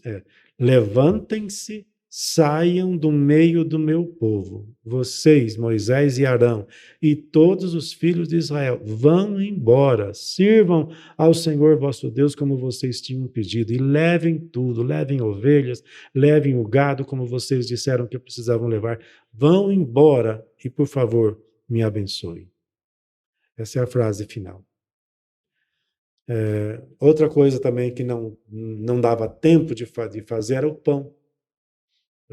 Porque eles iam levar pão, eram os ingredientes para poder sobreviver, iam levar farinha, mas tinham que levar pão também, então não dava tempo de fazer pão. Então o pão que foi cozido foi o pão sem tempo de fermentar, que é o chamado pão sem fermento, né?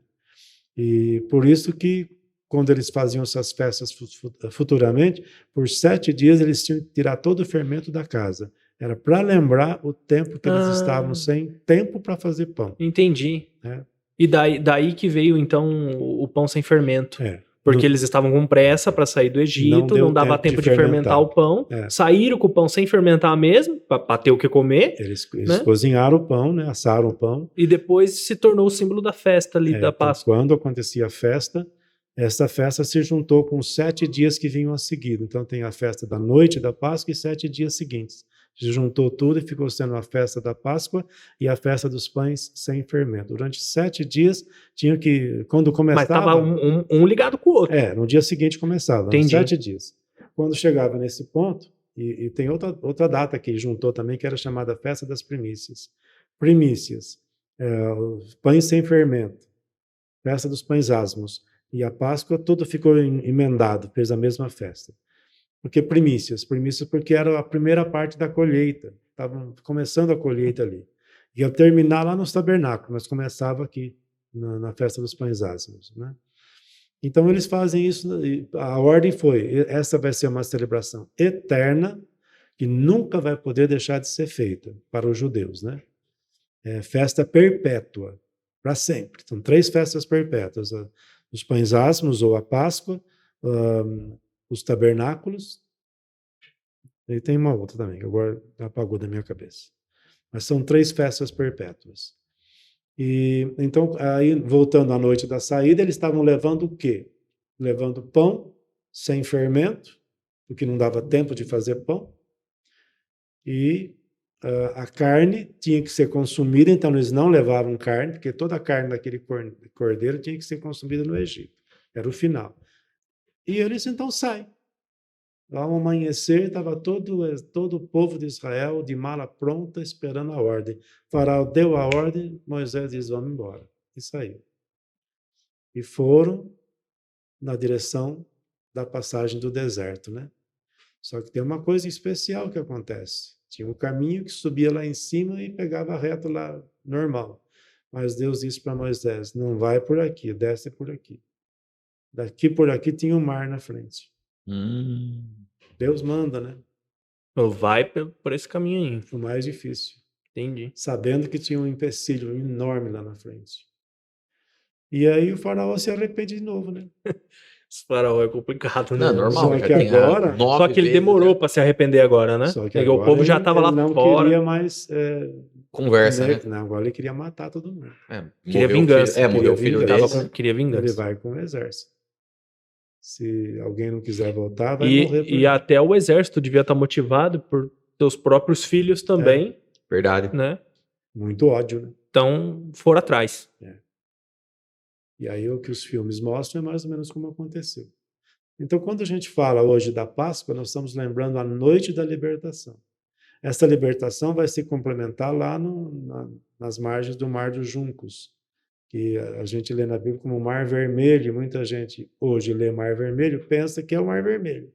O mar, o Golfo, né, que tem ali, que vem lá do Golfo da Arábia. Uhum. Aqui eles chamam Mar Vermelho, mas não é aquele mar que eles atravessaram. É um mar que no hebraico dá para entender que está se tratando de um lugar que se chama Mar dos Juncos.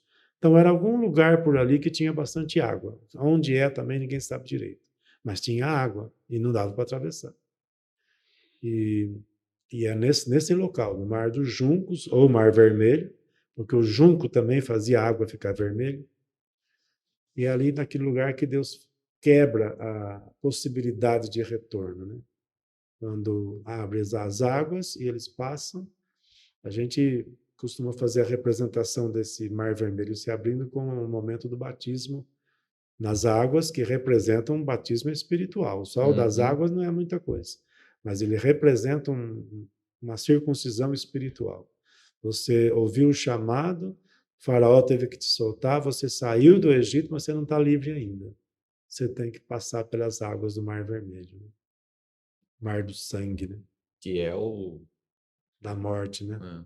Você tem que passar por ali. O faraó vai atrás, mas aí Deus disse, não, agora não. Agora você não tem mais autoridade, você já mandou. Porque Deus podia dizer, não, ele arrependeu, volta para trás, né? Não, agora não. Ele deixou. Ele autorizou, ele assinou. Está com a autorização dele. É isso que eu queria que ele tivesse feito desde o começo. Fez quando não tinha mais jeito. Mas a nossa pergunta não é exatamente sobre o que aconteceu aí com eles ali, né? É o que eu ia... É o significado da noite da libertação. Não, o que eu... não, sim, entendi. Essa é a parte. O que eu ia perguntar é o seguinte, essa é uma história judaica, né? E como que isso chegou e passou, por exemplo, para nós hoje aqui, que não temos nada a ver com o judaísmo, a maior né? parte das pessoas que falam Páscoa não pensa, não tem a mínima ideia do que Da significa. onde vem, né, a palavra Páscoa, né? Não, porque essa festa veio, né? E chegou até a hora. Jesus, por exemplo, fazia essas celebrações, né? Entendi. Jesus ia, uma vez aos 12 anos de idade, ele vai, né? Ele vai a Jerusalém, é uma festa da Páscoa. Chegou, sim. E quando essa festa, porque a ordem do Senhor foi, todos os anos vocês vão repetir, vocês vão se lembrar do que aconteceu. No período do deserto, logo dos 40 anos de deserto, foi o período que quase que isso desaparece. Não tinha nem como fazer, né? Estava num deserto, não tinha nada ali, né? Mas quando entra na terra, logo que entra, aí a cerimônia da circuncisão, e Josué já celebra a Páscoa ali. Mas isso também foi levado a trancos e barrancos. Então, o povo esquecia. Você pega o livro de Juízes, você não sabe nem se tem ainda alguém ali pensando em Deus, né? Parece que desapareceu tudo.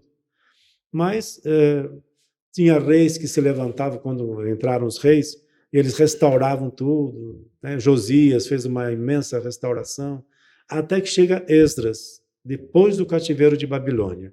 Aí eles vão levar a sério. Aí a coisa é para valer. Esdras já está mais uns 700 anos para frente já, né? Dessa história que a gente falou de Moisés. 400 a 500 anos antes de Jesus. Então já está longe para caramba. Aí de Esdras para frente há uma restauração do culto, e ali eles começam a levar essa festividade mais a fundo. Só que ao levar essa festividade mais a ferro e fogo, obrigar o povo a lembrar daquilo, então eles começam a inventar moda, né? Vão colocando coisinhas. Nós aqui colocamos chocolate, coelho, né? Eles foram colocando outras coisas. Só que as coisas que eles colocavam tinham mais a ver com a festa do que os nossos chocolates, né? E que era só para vender. Eles colocavam, por exemplo, não estava na primeira festividade, um negócio com uma bacia com ervas amargas. Foi acrescentado pelos rabinos em tempo posterior. Mas tinha um significado. Sim, era para lembrar dos tempos da amargura, do sofrimento. Da escravidão. Da escravidão. Aí, tem um sentido, né? Aí tinha uma outra bacia, uma outra tigela, com um molho que tinha cor de terra. Molho com maçã, coisas assim, mas ele tinha cor de terra, meio marronzado, né? Então, os rabinos diziam que aquilo ali era para lembrar dos tijolos que eles fabricavam para construir as cidades de Faraó. Nossa. É. Entendi. Então, tem essas coisinhas que foram aumentando, né? Aí, a gente, quando lê Mas o tudo relato, remetendo lá. Aquela ocasião. Quando tem o relato, por exemplo, da noite do dia 14, a primeira noite do dia 14, a gente não vê ali a citação de vinho, né? Uhum. De cálice de vinho. Havia sangue de um cordeiro, mas não havia vinho, né? Uhum. Mas não tinha vinho? Provavelmente tinha. É que é tão normal ter um vinho que eles nem citam que tinha vinho. Então, as primeiras coisas que são colocadas na festa da Páscoa, nas comemorações futuras, foi a carne do cordeiro, o sangue era entregue para os sacerdotes, aí já tinha levita, tinha tudo, a carne eles consumiam, e o vinho, e o pão sem fermento. Depois foram acrescentando. Hoje até um ovo, desse ovo comum mesmo, branco, descascado, tem na celebração. Mas na celebração que você diz, judaica. Dos judeus. Hoje, né? Dos judeus. Só que a festa que eles passaram, o ritual da festa, Jesus praticou. Assistiu uns 12 anos até os 30. Eles tinham que ir a Jerusalém. Pelo menos uma vez temos certeza que ele foi. Depois dos 30 anos, quando ele já assume o ministério dele com os seus discípulos, ele vai 3 vezes a Jerusalém, nas festas da Páscoa. Ele celebrava a festa. E agora, nessa altura dos dias de Jesus, começando a partir de Esdras, mas completando ali pelos séculos seguintes, o ritual ficou extremamente elaborado. Eu tenho até alguma coisa aqui que mostra como que era bem elaborado. Então, quando abria a cerimônia, estavam os homens, mas nesse momento já podia estar a família inteira. Só que sentados ali, não era mais de pé, sentados. Mas isso em casas ainda? Nas casas ainda. Uhum. O cordeiro era morto já no templo, Sim. o sacerdote. O sangue ficava lá e trazia a carne. Então, o anúncio de que estava começando a celebração da Páscoa, na noite do dia 14, era dado pelo presidente daquela reunião. No caso, quando Jesus, era ele que proferiu. Estamos começando. E aí ele fazia uma oração que até eu tinha em algum lugar, mas eu nem trouxe aqui. Ó Senhor, Criador, tem uma oração judaica. Depois ele falava das ações de graças e da festa em geral, uma explicação geral sobre o que era aquilo, por que estamos fazendo isso. E aí tinha um copo de vinho. Aí ele bebia do primeiro copo e dava para todo mundo beber do primeiro copo. Festa da Páscoa. Uhum. Aí vinha alguém, ou então alguém já trazia, ou estava ali à disposição, uma bacia com água. Lavavam-se as mãos. Aí vinha o momento de comer as ervas amargas. Ele mergulhava a erva amarga numa baciazinha que tinha vinagre ou água salgada para simbolizar os tempos difíceis em que eles tinham sido escravos no Egito. Além de ser uma erva amarga, almeirão, por exemplo, né, mergulhava no vinagre ou na salmoura para ver como que era duro mesmo aquilo. E todos comiam, todos tinham que comer. Aí entrava o cordeiro pascal. O cordeiro era bem temperado, com molho, numa espécie de, numa terrina, numa tigela, e o molho chamava charosete. Então, os pratos que estavam ali incluía o molho, para molhar o pão, molhar a carne, os pães asmos e o cordeiro. E as significações de cada um desses elementos era explicado para todo mundo que estava ali. Aí cantavam a primeira parte dos cânticos que se cantava subindo para Jerusalém, Salmos 113, 114, 115, 116, que é chamado lá o Cântico dos Degraus, aqueles cânticos ali. Eles eram cantados também na festa da Páscoa. Então cantava os Salmos 113 e os 114. Aí tomava o segundo copo de vinho. O presidente bebia um gole e todo mundo bebia. Aí chegava o momento mais importante da festa, em que todos se reclinavam. O chefe da casa tomava os pães, partia um deles em 2 pedaços, colocava os 2 pedaços em cima de um pão inteiro e proferia a bênção. E depois os cobria com as ervas amargas, comia um pouco e aí distribuía para todo mundo comer também. Depois tinha a bênção do cordeiro também. Eu vejo que é um negócio que demorava 1h30, 2 horas. Né? E aí comiam, depois da bênção em cima da carne, aí se comia um pedaço de pão com carne mergulhada naquele molho, que era um molho mais doce agora. Não era um molho de salmoura, era um molho doce que tinha ali. Depois que o cordeiro era comido, e tinha que ser completamente consumido, como tinha sido da primeira noite. Aí faziam uma oração de graças e bebiam o conteúdo do terceiro copo de vinho. Esse ritual já é moderno, já é antes de Jesus, mas nada a ver com aquilo lá do início, né? Aí se cantava o restante do Halel, que é esses salmos que tem ali, agora já seria o 115, 116, 117, 118. E aí se tomava o quarto copo de vinho. Essa é uma das possibilidades de que fosse daquele jeito naquela noite da Páscoa. Existe uma outra explicação também para esses 4 cálices de vinho, né? Uma outra versão diz que no primeiro cálice, Jesus anuncia, olhando o Evangelho de João, com o primeiro cálice, Jesus anuncia que aquela refeição que ele estava fazendo com eles seria a última e que a outra próxima seria apenas no reino. Isso é João que fala. No segundo cálice, Jesus dá um novo sentido, um sentido novo para aquela festa, quando ele fala, esse é o meu corpo que é dado por vós. E no terceiro cálice, depois de ter partido o pão, de ter introduzido o cálice, Jesus explica acerca do sangue dele que seria para a redenção da humanidade. E no quarto cálice, então Jesus pega o quarto cálice, consagra todos os outros 3, e aí canta um hino para sair da sala para ser preso e em seguida morto.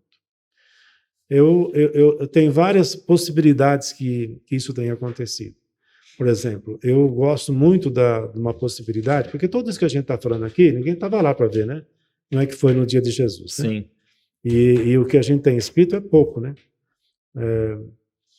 Por exemplo, quando eu entrava para dentro da sala onde ia celebrar a Páscoa, logo que entrava, vinha um escravo para trazer água para lavar os pés. Você tinha acabado de chegar da rua. Para você participar de uma celebração em família, a primeira coisa era lavar os pés. Então, quando você entrava, o escravo da casa já vinha com água, era a função dele. Naquela casa ali não tinha escravo. Ou se tinha, Jesus não permitiu que entrasse. Então, quando eles entram ali, a gente imagina Pedro, Tiago olhando um para a cara do outro, cadê o escravo, né? A gente não pode sentar na mesa sem lavar os pés, mais ou menos como a gente diz hoje, né? Vai sentar na mesa sem lavar as mãos, né? Chegou da rua, lava as mãos, vai comer, né? Especialmente naqueles dias que comia com a mão, né? Então, a gente imagina, né? Os discípulos olhando um para a cara do outro, mas cadê o cara que vai lavar os pés da gente, né? Cadê a água? Cadê o lavador dos nossos pés? Quem levanta para lavar os pés é o Senhor. Quando Jesus se levanta para lavar os pés deles, eles levam um susto, né? Porque se alguém tinha que ter tomado essa iniciativa, seria um deles. Não tem? Mas era a coisa do mais baixo de todos, né? Do escravo de menor valor da casa. E tinha algumas famílias que, se não tinha nenhum escravo de valor, quem fazia isso era a mulher do dono da casa. Que para eles era a mesma coisa que o escravo de menor valor. Então, no caso, quem se levanta para lavar os pés é Jesus. Aí vem aquela reação doida, né? Que é isso, Senhor? O Senhor não vai lavar meu pé? O Senhor não vai lavar meu pé, não, né? Jesus disse, se eu não te lavar, não tem parte comigo. Você não tem parte comigo. Aí Pedro fala, então lava o meu corpo inteiro. Não precisa, né? Você já está limpa, só os seus pés, né? Depois Jesus ainda pergunta, vocês entendem o que eu fiz?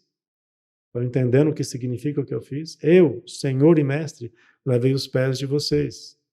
Então vocês devem fazer o mesmo pelos demais também, né? Graças a Deus o celular também às vezes está aqui, né? Mas agora não tem jeito, vai Já não retorna. Você já viu que nós já estamos aqui há um tempão conversando? Eu não. Eu acho que já quase 2 horas. Quanto tempo aí, Jordan? 1h30. Nossa, tranquilo. Misericórdia. A conversa vai rendendo. Então, aqui tinha marcado um compromisso para as 4 horas. Eu falei, não, 4 horas já estou de folga lá. Meu Deus. Aí estão me chamando ali no celular. Então, teve essa festa, teve esse acontecimento para o povo judeu lá atrás, teve todo esse significado para eles. chegou-se ali nos dias de Jesus, Jesus também estava praticando Jesus celebra isso aí. Só que a festa da Páscoa falava de um cordeiro que ia morrer para a salvação daquela família. Isso. O sangue daquele cordeiro lembrava o sangue do cordeiro que foi colocado na casa e que impediu que o destruidor entrasse. Então isso foi repetido por séculos, né? Séculos e séculos repetindo até que chega Jesus. Quando Jesus nasce, a primeira frase que João Batista diz quando vê ele, vocês lembram? Eis o Cordeiro de Deus que tira para tirar o pecado do mundo. Então Jesus era esse cordeiro. Era o cordeiro da Páscoa, era o cordeiro de Abraão lá que impediu que ele matasse o filho. Jesus era esse cordeiro. Então chega o dia da Páscoa, Jesus vai morrer às 3 horas da tarde, exatamente do dia.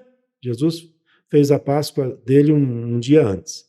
Então, exatamente, Jesus vai morrer na hora em que os pais de família levavam os cordeiros para o sacerdote imolar. Entendi. 3 horas da tarde era o horário que eles imolavam, era o horário que ele estava morrendo. Então, a ligação foi imediata, né? Uhum. Jesus, o texto do apóstolo diz, numa das cartas, diz que Jesus é a nossa Páscoa. Jesus é a nossa libertação. Porque aí a Páscoa já passou a significar não apenas o passar por cima da minha vida e me poupar, passou a significar minha libertação, minha redenção e minha salvação. Por isso que a gente pode comemorar essa festa, não nos lembrando de um cordeiro que foi imolado e o sangue derramado na porta, nos lembrando do dia que Jesus morreu por nós. E é aí que ela transcende do povo judeu e vem para nós. Uma festa cristã. Uhum. Nesse sentido que ela se torna uma festa cristã. Então, se a gente quer celebrar a Páscoa, na verdade estamos celebrando o quê? A morte e a ressurreição dele. Por isso que nós passamos essa celebração não para o dia 14, mas para o domingo, chamado Domingo da Ressurreição, que popularmente a gente chama de Páscoa, né? Uhum. A noite Domingo da de Páscoa, né? Domingo de Páscoa. Que no caso, para nós, seria esse próximo domingo, domingo de Páscoa. Para o judeu não seria esse domingo, é o 14 do mês de Abib. Eu não sei exatamente em que dia cai, porque o mês de Abib... Acho que virou mês de Nissan, né? Depois chamado de Nissan. Então, esse mês é março, abril. Então, nós estamos dentro do período que seria Nissan ou Abib, como era nos dias do Antigo, nos dias de Moisés, né? Abib, porque a palavra Abib significa primavera, tem a ver com as flores da primavera. Depois, Nissan tem a ver com Babilônia, então acabou se tornando apenas Nissan. Mas o Nissan, o mês de Nissan, é metade de março, metade de abril. Então, nós estamos dentro do período, Entendi. mas eu não sei exatamente. No início da primavera? Primavera, Terminou o inverno, começa a primavera. Entendi. E aí nós passamos um pouquinho mais adiante agora, já nos tempos modernos, com o nosso amigo Coelhinho. Pois é, o que tem que agora... aparece? Aí por isso que a gente começou pelo fim, né? O que tem o coelho a ver com essa história toda? Não tem. E o pastor estava falando aqui do que eu achei interessante. É muito bonito o chocolate, como o chocolate, mas por favor, separem as coisas. O pastor estava falando e a gente estava conversando antes um pouquinho sobre o assunto do coelho, e eu lembrei que como no início da primavera, o coelho... Terminou o inverno. O coelho é um dos... conhecido lá no hemisfério norte, é os primeiros animais que saem da toca. Que sai da toca do inverno. Será que tem a ver? Tem, ele passou a ser associado com o começo da primavera. Entendi. E também, eu não sei se o pastor falou já no vídeo ou se a gente conversou isso antes, fora do vídeo. Mas o coelho também tem uma ligação com o povo germânico lá, né? Aquela história da deusa, né? Isso a gente já tinha falado aqui em gravação ou não? Acho que não, né? O pessoal não tá sabendo ainda. Não lembro da história da deusa. Lembro que tinha algumas palavras, né? Um fala de cá, um fala de lá. Aqui, ó, Tinha uma É uma confusão, tinha uma rapaz. deusa germânica. essa deusa chama Ostara. Isso. Tá aqui? Ergue ali, ó. Aí, dá pra ver agora. Tá? Que era a deusa da fertilidade. Essa deusa, ela Mas ela tem um coelhinho aí com ela aí? Era o símbolo da deusa, era o coelho. Ah, entendi. tinha transformado um coelho em pássaro. Não, um pássaro em coelho. Coelho em pássaro. Aí o pássaro é que ficou chateado de virar pássaro. E ele começou a dizer que ele ia voltar a ser Coelho. Não, era coelho. o contrário. Vamos Porque ler aí aqui? porque o pássaro virou coelho, ficou chateado, aí virou pássaro de novo e deu os o ovinhos de pássaro, presente. é verdade. O pássaro transformado em coelho não estava feliz com a transformação. Desejou voltar à sua forma original. Depois que isso aconteceu, como forma de agradecimento, o pássaro deixou alguns ovos coloridos para a deusa, que então os deu de presente para as crianças. Foi isso. Nossa. Você vê como que é. O pássaro que deu os ovinhos. Porque o ovo teria a ver com o pássaro, Porque né? a ver com eu Não só com lembrei, coelho, né? eu só lembrei Entendi. que era o pássaro por causa dos ovinhos. É, porque coelho não tem ovo, Tem pô. ovo, pô. É daí que tem a relação de coelho e ovo, então. Daí é que foi surgindo. Ou seja, então, a não tem história nada a ver com pássaro, nem com Jesus, nada, né? Tem nada a ver. Apareceu o coelho no meio da história aí. Mas eles colocaram essa história aí do nada, assim... Não, foi... Ou é aquele negócio que você comentou no começo? Ah, o povo tá aqui... Foi surgindo no Foi século... para deixar que o povo que estava sendo cristianizado esquecesse da deusa Ah, e passasse a pensar Mas nos é um- valores cristãos em cima dessa história. entendi. Isso aconteceu várias vezes, né? Muito, Ao muitos- longo da história, com várias festas. Inclusive o é de Natal. O Natal também, que era a festa Também. do sol, né? É. Do Deus Sol. Isso foi. Esse aqui são com o hemisfério norte, Alemanha, os países nórdicos, né? Que Uhum. aconteceu essa história, essa lenda, né? Que é uma mitologia nórdica. É isso Muito aí. bem. Para você que não é cristão, então você conheceu da onde veio essa festa da Páscoa. E teve uma aula de história também. E teve uma baita bíblica. de uma aula de história bíblica. E para você que é cristão, então você sabe da onde que vem então essa história e qual o significado dela para nós cristãos hoje, né? Da onde ela veio e o que com significa detalhe de muitas informações, né? Que se você fosse ouvir talvez numa pregação não tivesse 1h30 pra gente bater um papo. E você que ficou curioso para saber, dá uma pesquisada aí nos Google da vida aí que você vai achar algum filme de Moisés, alguma coisa você vai achar e aí você consegue De Moisés, ver, né? o que eu mais gosto é o Príncipe do Egito. É lindo, né, cara? Aqui é emocionante, né, cara? Tem uma música, até eu falei, se tivesse tido tempo, a gente chamava a sua irmã para tocar para nós, né? É uma música que está na harpa cristã, que eu gosto muito dela, mas nem tenho aqui para me lembrar da letra, né? Mas a música fala: quando Deus o sangue vir, passará sem te ferir. Quando Deus o sangue vir, que Jesus prometeu, passará sem vos ferir. No Egito assim sucedeu. Essa música faz a ligação entre o que aconteceu no Egito, na noite da Páscoa, com aquilo que Jesus faz na nossa vida. Hoje não é o sangue de um cordeirinho morto que é colocado na nossa testa e nem na nossa casa. Hoje é o sangue de Jesus que é colocado dentro de nós, né? É um sinal interno, não é um sinal exterior. Você não vê sinal de sangue na nossa vida, né? No nosso exterior. Mas o sinal do sangue tem que estar em nós. Porque se estiver em nós o sinal do sangue que a gente adquire pela fé, quando crê em Jesus, esse sinal do sangue marcando as nossas vidas é que vai dizer que a gente vai estar livre da destruição, livre da morte final, né? Vamos estar com o Senhor na eternidade. Passará o Senhor sem te ferir? Gosto muito dessa música. Lembro até o número do inário, é 255 da harpa cristã. Antigamente cantávamos muito esse hino também na Igreja Batista. Muito bem. Muito legal. É isso aí. Bom, uma baita de uma aula de história, agora você já sabe, coma o seu chocolatinho tranquilamente, não tem problema.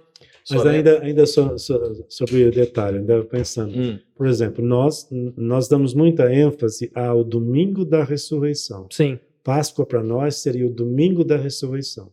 Na doutrina católica romana, então a ênfase está na Semana Santa, que começa no domingo anterior, completa-se na noite, no dia e na noite, não, da sexta-feira, da morte, né?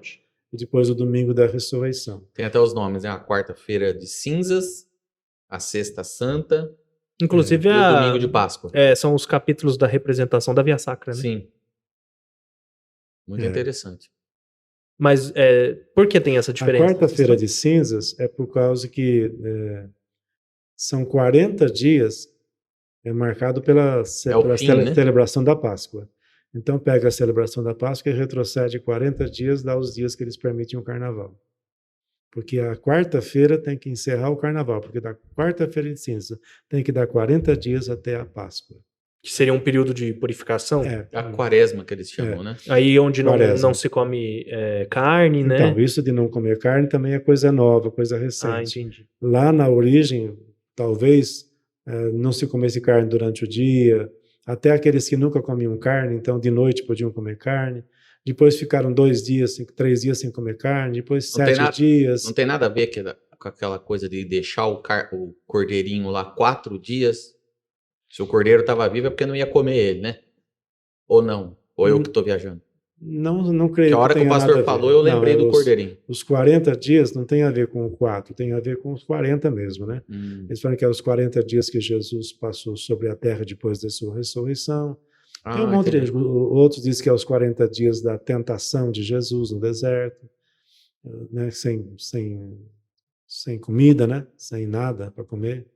Então seria mais ou menos por isso aí que eles fazem. Mas no início não era assim, né, da celebração cristã. Agora, no meio católico, então, deu muita força, muita ênfase para a sexta-feira da paixão, porque isso é outra coisa que tem a ver com a palavra Páscoa. A palavra Páscoa tanto tem a ver com passar por cima, como tem a ver com sofrimento também. Então, alguns liam ali, olha, é a lembrança do sofrimento nosso, né? No caso do judeu, sim, mas nosso, né? Que sofrimento, né? Nosso pecado. Então, para o católico romano, então é muito importante lembrar tudo isso aí. Se lembrando também, vocês devem lembrar do seminário, que a gente aprende como é que começou essas festividades, né? Era uma forma de ensinar o povo a doutrina da Bíblia. Não começou como ritual de adoração, de veneração, era só para instrução. Não tinha como ensinar o povo o que tinha acontecido naquela semana. Então faziam as vias sacras. Era para o povo decorar o que tinha acontecido. Né? E era um teatro, né? Uma coisa que era um audiovisual, era para se ensinar. Muito... A pessoa aprendia vendo, né? Vendo a repetição do que tinha acontecido. Mas é isso aí. Agora, então, no caso do mundo evangélico, da celebração protestante, algumas denominações protestantes também fazem as celebrações da Semana Santa, a igreja anglicana faz a quaresma também, então tem alguma coisinha meio parecida. Mas entre nós, os evangélicos mais históricos, batistas, especialmente os batistas, então a gente, no máximo, a gente faz a celebração da ressurreição. Mas a celebração da ressurreição, nem nós aqui em Bitinga nunca fizemos. Porque não é simplesmente fazer um culto da ressurreição. Em algumas cidades que eu morei, eu já participei de cultos da ressurreição. Eu ia falar, se eu falasse o que eu ia falar, já estava dizendo, né? Amanhã da ressurreição. Então, o culto da ressurreição, nas igrejas que fazem o culto da ressurreição, é um culto muito grande, muito lindo, mas 6 horas da manhã. Nossa. Lota a igreja 6 horas da manhã, porque é amanhã da ressurreição. É muito bonito. Em Araraquara fizemos algumas vezes na nossa igreja o culto da ressurreição, mas às 6 horas da manhã, porque Cristo ressuscitou no amanhecer, né? No raiar do dia. Então, essa é uma celebração que tem a ver com a nossa Páscoa, a ressurreição de Jesus Cristo. Então, quando você fala que ele tem ligação com a Páscoa judaica, tem, porque Jesus é o nosso Cordeiro que morreu para nos libertar dos nossos pecados. Mas a festa da Páscoa é, na sua essência, uma festa judaica. por ilação, ela se torna uma festa cristã. Uhum. Mas na origem ela não era. E ela continua sendo uma festa judaica. Eles fazem todos os anos. Até os judeus que não acreditam em Jesus também continuam É com a deles, festa, né? é Normal, deles, né? é deles, é do judaísmo. Segue. É do judaísmo a festa. Uhum. Muito legal. É isso aí. Pega essa aula aí de história, aula de Bíblia. É isso aí. 1h30 de Quer falar mais alguma coisa? conversa. Não, eu já tô cansado. Pastor quer dar um tchau pro pessoal aí? Quero dar um tchau pro pessoal ali, que eu dou um tchau. É, aqui. Não sei onde você está, em qualquer parte do Brasil, do mundo, que assistir essa palestra bem simples aqui, né? É um compartilhar de informações. Algumas delas talvez não sirvam para nada, mas algumas dessas informações são preciosas, são maravilhosas e podem abençoar a sua vida. Que bom estar com você nessa semana em que a gente está ainda num lockdown sem ser chamado de lockdown, né? Mas que bom que estamos aqui juntos e podemos, pelo menos à distância, adorarmos a Deus e fazermos aquilo que se fazia na Páscoa, dar ação de graças a Deus. Obrigado, Deus, pela nossa salvação. Obrigado, Senhor, pela redenção da humanidade através de Jesus Cristo. Um tchau. Que a paz do Cristo vivo cerque a sua vida e a sua casa. Amém. Amém. E para você que está com a gente até agora, não esquece, tá? Se você achar que deve, se você gostou, qualifica o nosso vídeo aí, dá um joinha pra gente, que isso ajuda bastante aqui no nosso canal. Confira também se você está inscrito aqui, né? Tem um botãozinho vermelho aí embaixo. Se tiver vermelho é porque você não está inscrito. Então clica lá e se inscreve, tá? Ativa o sininho das notificações, aquele procedimento padrão que você já conhece. Já deve estar acostumado. Nos vídeos do YouTube aí. Nós temos também as nossas redes sociais, nós temos o Instagram e o Facebook. Tá lá, Brabos Podcast, você dá uma procurada lá que você acha. Segue a gente lá, que lá a gente vai falar com vocês, né? Lá a gente mostra um pouco do nosso dia a dia. E é por lá também que você pode participar mais ativamente com a gente. Mandando perguntas aqui para os nossos convidados. É isso aí. E não sem tempo, mais uma vez, os nossos patrocinadores, o Colégio Batista. É isso aí. Vamos dar uma lida aqui? Eu acho que você pode ler, mas é só falar mais ou menos o que está aí no texto. O Colégio Batista de Ibitinga é considerado uma das melhores escolas de Ibitinga e região. Ela possui 3 unidades e pode atender desde o bebê de 4 meses até o jovem do ensino médio. Ela tem uma equipe de professores que é altamente qualificada e preparada para lecionar em qualquer área. E eles são especializados naquilo que eles estão dando aula. Exatamente. Né? Isso é muito importante falar. Isso. Tem também a estrutura do colégio, que ela se destaca, né? Você mesmo já disse que é uma estrutura lindíssima, mas não só linda, como é moderna, funcional e é uma das mais completas, tanto de Ibitinga quanto da região. Parece um shopping aquilo, gente. Dá um pulo lá para vocês verem, tem até carpa lá dentro. É verdade. O trabalho do SEB do Colégio Batista é um trabalho diferenciado, que eles já estão em atividade desde 1996, né? E só alcançou tanto sucesso assim por conta da equipe, que soube unir uma excelente qualidade de trabalho com princípios e valores morais aliados a esse trabalho. Ao ensino, né? Ao ensino.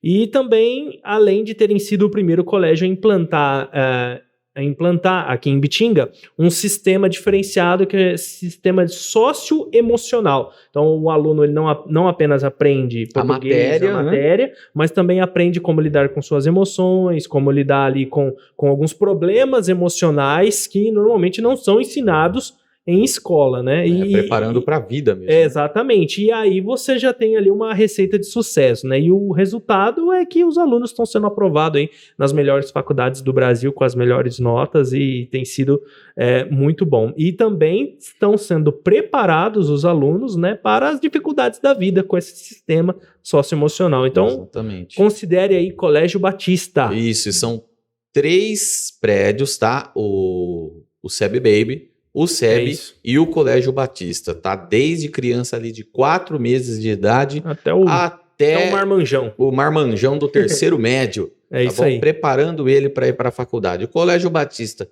dá uma olhada aí na descrição do nosso vídeo que tá aí para vocês conhecerem, tá bom? E nós temos também o nosso segundo patrocinador, que é a Yamp, o time da Yamp, que está vindo com a gente. Se você quer começar um negócio vendendo pela internet, se você já vende em algum marketplace hoje, tá? E você quer abrir um espaço maior com uma porcentagem muito baixa, tá? Sobre a venda que você está fazendo, experimenta a Yamp. Digita aí no seu navegador www.yamp.com.br e dá uma não sei conhecida. Escrever Yamp. Tá escrito aqui, ó, no cantinho aqui, ó. Se você apontar o seu celular para esse QR Code, vai direto para lá. E se você dá uma olhada na descrição, vai estar escrito aqui também. Nos links. E dá uma olhada no YouTube, digita aí Yamp, com Y mesmo. Aí no YouTube. YAMPI. Isso. E dá uma olhadinha lá, porque tem uma playlist que o Lucas, o CEO da Yamp, fez, explicando como é que você cria a sua loja virtual lá dentro. Você vai ver como que é fácil. Tem bastante vídeo lá dentro, só que são videozinhos curtinhos, de 4, 5 minutos, cada um explicando uma coisa para você fazer lá dentro. Você vai ver como que você vai montar uma loja virtual rápida, fácil e bonita. Top! E tem também o checkout transparente. Que é muito importante. Da Yamp, que é muito bom. E eles também agora integraram o pagamento por Pix. Acha? Dentro do carrinho de compra deles. Que então top. Você recebe na hora, com maior segurança e muita facilidade. Procura lá, yamp.com.br, e você já vai conhecer os planos que eles têm. E depois dá uma fuçadinha aí no YouTube. Procura essa playlist do Lucas. Vamos deixar aí, a playlist aqui linkado também. Nós vamos deixar aqui nos links aqui embaixo. Você é isso aí, é um tutorial completo para você ver como que é fácil criar um site. 2,5% no gratuito. Vocês vão ver que é muito bom. Gente, nós vamos ficando por aqui. Quero agradecer mais uma vez o nosso garoto Jordan, que está lá na técnica. Valeu, Jordan. Valeu, filho. Esse foi mais um episódio, então, do Brabos Podcast. Eu quero agradecer a sua presença conosco até agora. Eu sou o Luciano Nicola. Eu sou o Wesley Lourenço. E esse foi mais um episódio. Até mais. Tchau. Tchau, tchau.